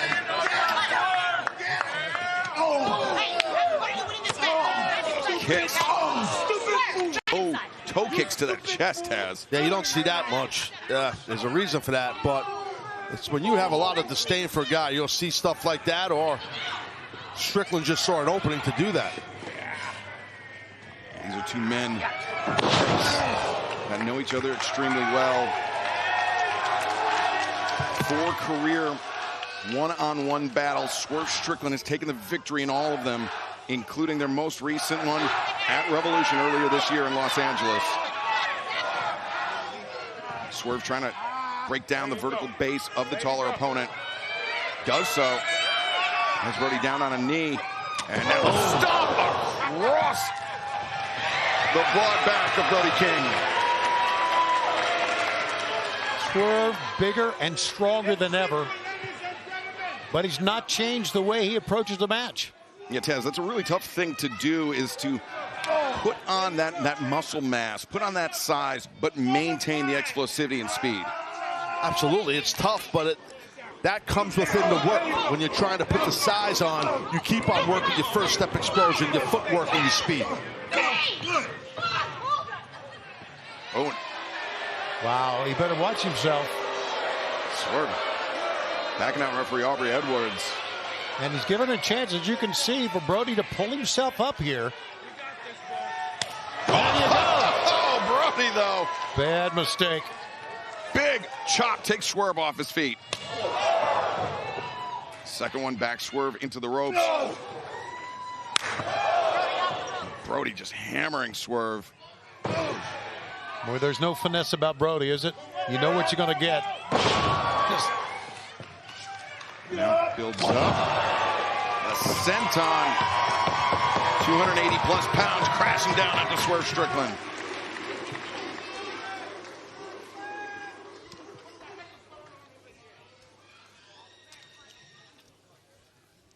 Welcome back to AEW Dynamite Summer Blockbuster. We have taken our final break of the evening. We will see the conclusion of this semifinal round match in the men's Owen Hart Foundation tournament tonight. Swerve Strickland, Brody King battling it out one-on-one. The winner advances to Forbidden Door on Sunday, June 28th, to face Will Ospreay in the finals of the Owen. And look at this, Prince Nana is grabbing the boot of Swerve Strickland. I'm not sure if Aubrey Edwards was able to catch it, but either way, a lucky intervention for Swerve, preventing him from feeling the effects of what looked to be a superplex, Taz. Yeah, it did, but look at this, Strickland now trying to maybe get a powerbomb. Remember, the winner of both the men's and women's Owen Hart Foundation tournament will advance to All in London to challenge for their respective world championships on August 30th. That's Sunday when we return to Wembley. But Swerve connected with a pump kick to the face of Brody King. Brody trying to hold on to prevent from being crashed down to the mat, exposed the turnbuckle that time, pulled the turnbuckle pad away, as you can see. And Taz, that's not an easy thing to do. It really underscores the strength. Yeah, the grip strength of Brody King. To rip that thing off of there with zip ties holding it. Oh, man, what a landing. Both these two big dudes, man. Tough landing for both. I think Brody took the worst of it. Looked like he hit the back of his head. Yeah, I think you're right. It looked like a Russian leg sweep of sorts from the middle rope. Swerve Strickland bringing the larger man down hard. And there you see the remnants of that turnbuckle pad. It's the grip you were talking about, Excalibur. When that steel's exposed, it is just unforgiving. That turnbuckle is what keeps the tension of the ropes in place. It's almost as solid as the ring post itself. Oh, Swerve missed with that one. Brody ducked it, and now... Yeah, I think he ducked. Back elbow, though. Brody back Swerve up to the corner, charging in. That exposed steel. Menacing in the corner. Oh, Swerve! Stop! It looked like Brody hoisted him up. 1, 2. No, Brody able to kick out. How in the world did Swerve execute that stomp up that high? Yeah, that was definitely a nasty stomp. Watch out here. Whoa, big man right in front of us. Brody, Gotta be Brody careful. King stumbling. Hey, turn to look towards us. To the I don't think he knows where he is. No, but here comes Swerve over the top. And, oh, wait a second, Brody. Oh, Let's Swerve on our announce desk. Man, oh man. Oof. And Holy that smokes. may be just what Brody King needed to advance to the finals of the Owen. But he's got to roll him in here, guys, to get him. No, you're right. Man, I don't know what the shape of the spine is right now of Strickland. As look our at the world champ. champion, Maxwell Jacob Friedman, looking on. Remember, the winner of the tournament will face the AEW World Champion at All in London coming up on August 30th as we return to Wembley Stadium. Brody covers. Swerve, though, able to kick out. Yeah, it took a long time to roll Swerve in, but understandably, because the offense that Swerve had put on Brody. Brody with the advantage in the blink of an eye. But Swerve not out of this fight yet. Back and forth elbow. Brody, though, the chop drops Swerve down to a knee. And a lot behind it, as you could tell. A lot behind it. Holy smoke. Swerve could barely stand up after that one. And Swerve, though, up to his feet. Neither man willing to give ground. Oh, man. Oh, man. Elbows battering back and forth. Brody, though, connects. They're throwing some leather, Shivani, both these guys. Yeah, Taz, you're right. We got a hell of a fight on our hands. We do, and we're going to have a hell of a fight on our hands. Coming up this Saturday at Collision, 8/7 Central on TNT, HBO Max. Matt and Nick Jackson. Wow. The Young Bucks taking on David Finlay. Clark Connors, the Dogs, tag team battle. Plus, as we mentioned before, Kenny Omega in action this Saturday against Bad Dude Tito, New Japan Pro Wrestling. The Death Rider, Shane Taylor Promotions, Cincinnati Street Fight. And Brody, the back suplex. But Swerve connects the house call. Brody, though. The lariat. Brody covers. Two. No, Swerve able to kick out. Wow, amid all that, also coming up this Saturday on Collision, Persephone versus Julia Hart. Survival of the fittest. The winner earns a spot in the six-way Survival of the Fittest TNT match coming up on July 1st. I'm always amazed at what these athletes can do offensively, but equally as amazed about how the athletes can continue, Taz, to keep coming back and stay in the match. Yeah, it's just hard. It's toughness. You're in the middle of it. I mean, it's a big tournament. You want to advance in the Owen Hart Foundation tournament. That's it. Will Ospreay has made it to the finals for the second year in a row, but he will have to face one of these two men. Both men believe they are the most dangerous man in AEW. The winner of this contest, Tony, I think would have a pretty compelling case to make for that. No question about it. And look at this. This sleeper. Yeah, big size. Yes. You have that big height. You have a choke on like that. That was smart. How he got out of that, though. It's won Brody a couple of matches, including over MJF and over Darby Allin. Brody goes buckled, head first into the steel of the turnbuckle. That's a big, thick metal steel ring. That his head just nailed. And as we talked about, Taz, the tension for that turnbuckle, that's what keeps the ropes taut. Split open, I'm sorry. No, yeah. Brody is. Brody King leaking blood from his head. Boy, this is one hell of a main event. Only one of these men can go to Forbidden Door, and it looks like that Swerve thinks he's the man. Call, but look at Brody. He didn't go down, Taz. I don't know how the blood is pouring out of his head. Brody, how tough is this guy? Up to his feet. Swerve up to the top, though. And now Strickland. House call from the top. Brody goes down. Gotta be out. Gotta be out. 1, 2. No! Brody King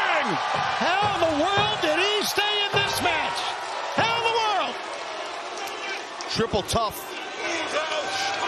Look at this shot in the back of the head, man. Oh, God. That was dead on target. Shows everybody how important the Owen Hart Foundation tournament really is here. Absolutely. To the men and the women that are in this.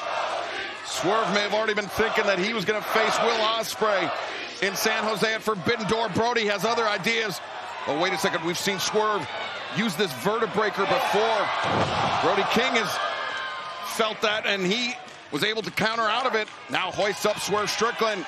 Fireman's carry. And Death Valley driver into the corner. Good Lord, that was bad news, man. And the Swerve's feet, ankles, I don't know what, something hit the top exposed turnbuckle. And what happens when that happens, your spine, it reverberates right down your body through your hamstrings, your glutes into your lower back. Even though you're not hitting that metal, your body's getting shooken up by it. Sure. Trapped in the corner, Prince Nana trying to distract Brody King. Brody was poised to deliver that senton, and now Nana taking him off for the team here. And Nana goes to sleep almost immediately. No, not all the way to sleep. But now Brody charges. Senton in the corner. Good Lord, that's like a small foreign car hitting you. And now pile driver. Good advance. 1, 2, no! Swerve! It is Strickland's turn to stun with the late escape. It is tough for both men, and it's tough for us to see. Both these men deserve to move on, but they can't. Only one. Only one will go on to Sunday, June 28th to face Will Ospreay in the finals. And Brody King looking for maybe Gonzo Bomb. Swerve Strickland trying to fight his way out of it. He does. And Swerve sending Brody at referee Aubrey Edwards. Aubrey took a spill, and now Nana with the cheap shot. Aubrey didn't see it. Oh, Swerve lands Brody and advancing. Here's your winner advancing in the tournament, Swerve Strickland. It is now official. One of our 3 main events at Forbidden Door. It will be Swerve Strickland and Will Ospreay in the finals of the 2026 Men's Owen Hart Foundation Tournament, with the winner going on to All in London to challenge for the AEW World Championship. What a main event. We got a rematch coming up. And Taz, this was what allowed Swerve Strickland to advance to the finals. Yeah, absolutely. I mean, Nana, that's big time right there by him. Really was, man. And look at this. Just imagine the impact on your neck and spine. That's nasty. Will Ospreay, Swerve Strickland at Forbidden Door, and coming up next Wednesday night, Mercedes Moné, Hazuki representing Stardom. They will meet in the semifinals on the women's side of the bracket. But Swerve Strickland can stake his claim as the most dangerous man in AEW. Can he stake his claim as the winner of the Owen Hart Foundation Tournament? We will find out at Forbidden Door.